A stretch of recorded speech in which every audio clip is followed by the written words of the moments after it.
Você está no canal Eu Estudo a Lição com o pastor Samuel Camilo. Hoje é segunda-feira, dia 12 de dezembro de 2022. E o tema que estudaremos na nossa lição da Escola Sabatina será o corpo como templo.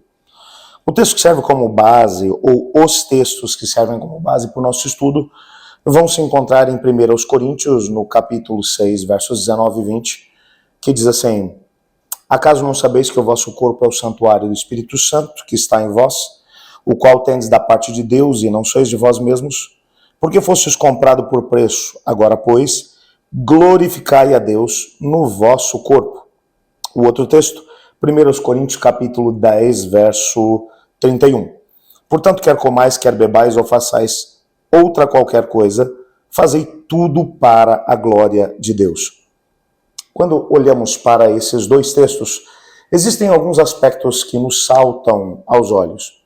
O primeiro deles é exatamente o fato de que dentro da cultura pagã, da teologia pagã, e ao mesmo tempo, principalmente dentro da filosofia grega, encontramos a noção dualística, onde a alma ela é aprisionada no corpo, enquanto ela passa por um processo de desenvolvimento para que, no momento em que acontece a morte, então ela se liberta do corpo, ela entra numa existência de muito maiores probabilidades e possibilidades de desenvolvimento. Algumas pessoas chegam até mesmo a mencionar que, mesmo no contexto da ressurreição dos mortos, e agora estou falando de pessoas cristãs, que acabaram absorvendo os conceitos da dualidade, que veio a partir da filosofia grega. Durante esse trimestre já falamos várias vezes sobre isso. Elas tentam agora mencionar que mesmo após o processo de ressurreição, que na ressurreição o corpo será um corpo espiritual, onde a alma já não estará mais tão presa a uma existência fútil e carnal, porque a carne, a matéria é má. Biblicamente falando, não existe esse tipo de situação. Se por acaso a carne ou o nosso corpo tivesse sido criado depois do pecado, aí eu poderia dizer, ok, olha, o corpo surgiu depois da entrada do pecado no planeta, então realmente o corpo é mau. Mas o Senhor Deus, quando criou Adão e Eva, ainda num mundo perfeito, Ele os criou tendo o corpo físico e ao mesmo tempo o fôlego de vida, nefesh, e a junção desses dois elementos é que fez com que nos tornássemos verdadeiramente alma vivente, ou seja, que nos tornássemos um ser vivo. Remover qualquer um desses dois elementos faria com que o ser humano não existisse mais.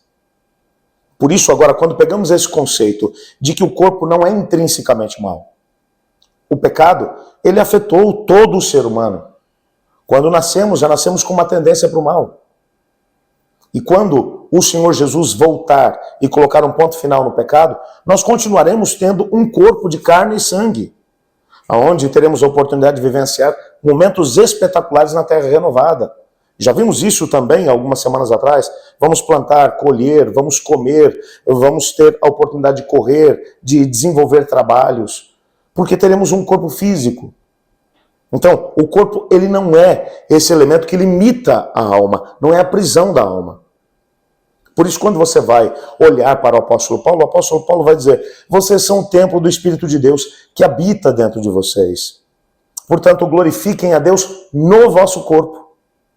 E mais do que isso, se somos o templo do Espírito de Deus, se o nosso corpo pode abrigar a presença do Deus vivo, Deus Espírito Santo, terceira pessoa da Trindade Divina, o que devemos fazer com esse corpo? E é exatamente nesse contexto que no texto de 1 Coríntios capítulo 10, verso 31, o apóstolo Paulo vai dizer que se comermos, bebermos ou fizermos qualquer outra coisa através do nosso corpo, devemos fazer tudo para a glória de Deus. Nessa perspectiva, o nosso corpo pode e deve ser um veículo através do qual o Senhor Deus será glorificado. Ou, de alguma forma, também poderemos envergonhar o Senhor Deus com o nosso corpo através das ações que faremos através dele. Mas não podemos dizer que as ações equivocadas são um reflexo do nosso corpo. Por quê? Será que seria justo dizer que o pecado afetou apenas o nosso corpo físico? Será que o processo de desenvolvimento que tem que acontecer dentro do ser humano não passa pela renovação do entendimento, como o próprio apóstolo mencionou? Será que o processo de transformação que Deus quer efetuar em nós não passa por uma capacidade de desenvolver um relacionamento mais intenso com o Senhor Deus na nossa religiosidade? Será que esse processo de transformação não passa também por atitudes feitas no nosso corpo que também glorificarão a Deus? É exatamente por isso que quando olhamos para a Bíblia vai mencionar que Deus nos criou como uma unidade indivisível. A Sra. White vai dizer que Deus nos criou parecidos com Deus, a sua imagem e semelhança, no aspecto físico, no aspecto mental e no aspecto espiritual. Assim como Deus pode se desenvolver fisicamente, nós também fomos criados com essa capacidade.